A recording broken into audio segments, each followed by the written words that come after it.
بسم اللہ الرحمن الرحیم۔ اپنی سب راز اللہ کو بتایا کرو، اس سے بڑھ کر پردہ رکھنے والا کوئی نہیں۔ اپنا ہر غم اللہ کے حوالے کر دو، کیونکہ کوئی سنے یا نہ سنے، اللہ تو سنتا ہے اور جانتا بھی ہے۔ تم سمندر کی گہرائیوں سے پکارو گے، اللہ وہاں بھی تمہاری سنے گا۔ اللہ بے خبر نہیں تم سے، وہ جانتا ہے تم نے اسے کتنی مرتبہ پکارا ہے۔ اللہ کو معلوم ہوتا ہے کہ اس کا بندہ کب اسے پکارے گا، کب اس کی طرف دوڑ کر جائے گا، کب بے چین ہو کر یا اللہ بلائے گا۔ وہ انتظار کر رہا ہوتا ہے، تمہارا بھی سنی ہے۔ جس سے تم محبت کرتے ہو اس کے لیے جان تک قربان کرنے کا حوصلہ رکھتے ہو، تو کبھی سوچا کہ یہ احساس تم میں کہاں سے آیا؟ سوچ لیا کہ محبت یہی ہے۔ کس نے سکھایا محبت کرنا؟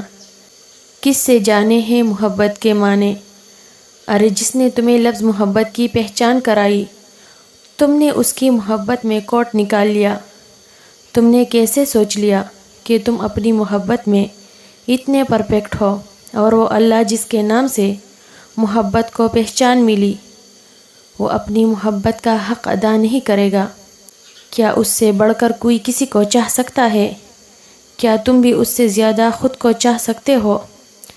اگر تم یہ کہتے ہو کہ اللہ تم سے محبت نہیں کرتا، تمہاری دعائیں نہیں سنتا، تو تم نادان ہونے کے ساتھ ساتھ بد نصیب بھی ہو، جو اس کی محبت کو جان ہی نہیں سکے۔ لفظ دعا تو بنایا ہی اس نے تمہارا اور اپنا رابطہ قائم رکھنے کے لیے۔ تہجد تو اس نے بنائی ہے اس لیے کہ جب رات کا تاریکی میں سارا جہان خاموش ہو تو وہ تمہیں سن سکے۔ تو پھر کیوں بدگمان ہو اس کی رحمت اور چاہت سے؟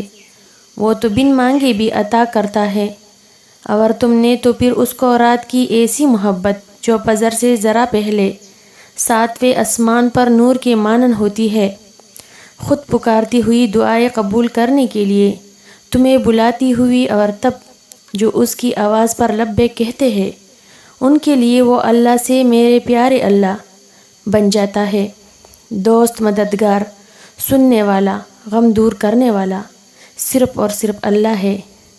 سب کو چھوڑ دینا لیکن اللہ کو کبھی نہ چھوڑنا، کیونکہ ایک وقت وہ بھی آئے گا جب سب چھوڑ دیں گے تمہیں، تب اللہ ہی یاد آئے گا۔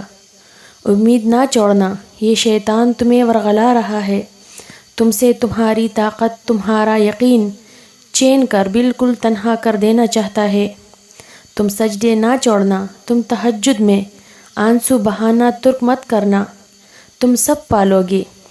مایوسی کی بادل ہٹاؤ خود سے، بس اس کی مان کر جھکتے جاؤ، جس میں وہ راضی وہ کام کرتے جاؤ، اور پھر تم دیکھو گے کن فیکون کے معجزے۔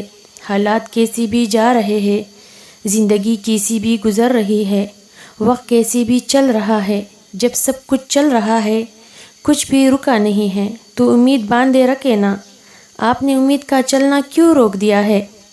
آپ کے پاس تو سب سے بڑی امید ہے، آپ کے پاس تو اللہ ہے نا، اور پتہ ہے اللہ آپ کو راضی کرنا بھی جانتا ہے۔ یہ سب ایسی ہی ہونا ہے، یہ طوفانوں سے گزرتا قافلہ چلتے چلتے جب اپنی منزل پر پہنچ جائے گا تب آپ راضی ہو جائیں گے۔ تمہاری دعاؤں کی مسلسل تکرار اور تمہارا غم اور اللہ کا مسلسل چپ رہنا ایک سخت امتحان ہے تمہارے ایمان کا، مگر جب رب اپنی خاموشی توڑ دے گا تم اس کا جلوہ دیکھو گے جو تمہارے توکل کا انعام ہوگا۔ اللہ تمہارا من پسند چیز تمہیں ضرور دیں گے اگر آپ کے لیے وہ اچھا ہو تو، اگر نہیں تو وہ اس سے بھی تمہیں اچھا دے گا۔ تمہیں پتہ نہیں لیکن وہ اللہ ہے، اسے سب پتہ ہے کہ تمہارے لیے کیا اچھا ہے اور کیا برا۔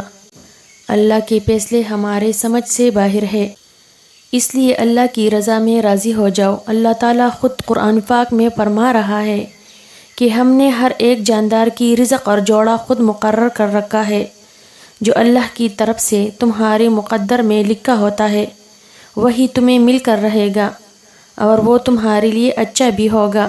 جو اللہ کی رضا میں راضی ہوتا ہے نا، سکون بری زندگی اور خوشیاں بھی انہی کو ملتا ہے، اور دونوں جہانوں کی کامیابی بھی، اور اللہ تعالیٰ بھی ان کی رضا میں بہتری کی گنجائش نکال لیتا ہے، اور یہی لوگ اپنی دعاؤں کی وجہ سے اللہ تعالیٰ سے اپنے نصیب میں اپنی من پسند چیز کو لکھ لیتے ہیں۔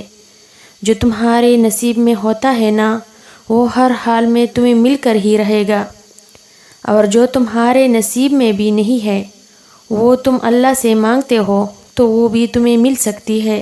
اگر تم اللہ سے دعائیں مانگتے ہو تو وہ بھی تمہیں ضرور ملے گا۔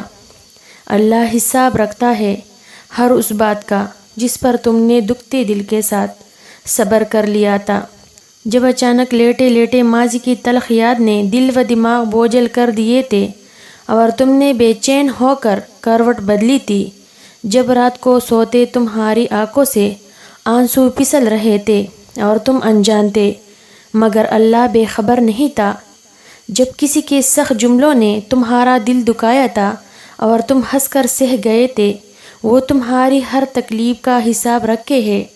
تمہیں یہ وقت بھلی ہی مشکل لگ رہا ہو، مگر تمہاری سب مشکلات کا حل بس اللہ کے ایک کن میں رکھا ہے۔ اللہ تمہارے ساتھ ہے، اس کا مطلب یہ نہیں کہ تم ایسے سمندر میں سفر کر رہے ہو جس کی لہریں نہیں ہے، اس کا مطلب ہے کہ تم ایک ایسی کشتی میں سوار ہو جیسے کوئی طوفان تباہ نہیں کر سکتا۔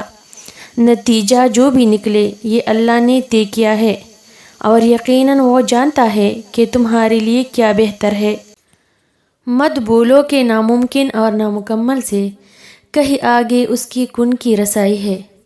جیسے وہ وقت گزر گیا ویسے ہی اس وقت نے بھی گزر جانا ہے، اور یاد رکھو کہ غم کبھی بھی ہمیشہ کے لیے نہیں ہوتا۔ آزمائش کا دورانیہ لمبا ہو سکتا ہے لیکن مستقل نہیں۔ آج دکھ ہے تو کل سکھ کا سویرا بھی ضرور طلوع ہوگا۔ وہ بے حد محبت سے سنتا ہے۔ جب تم دنیا سے نہیں اس سے مانگتے ہو تو تم بھی یقین رکھو وہ تمہیں خوش کرنے کے لیے دنیا کی ساری طاقتوں کو متحرک کر کے تمہاری چاہ تم تک لے آئے گا انشاءاللہ۔ ویورز، اگر آپ کو میری ویڈیو اچھی لگی ہو تو پلیز لائک شیئر سبسکرائب ضرور کریں۔ جزاک اللہ۔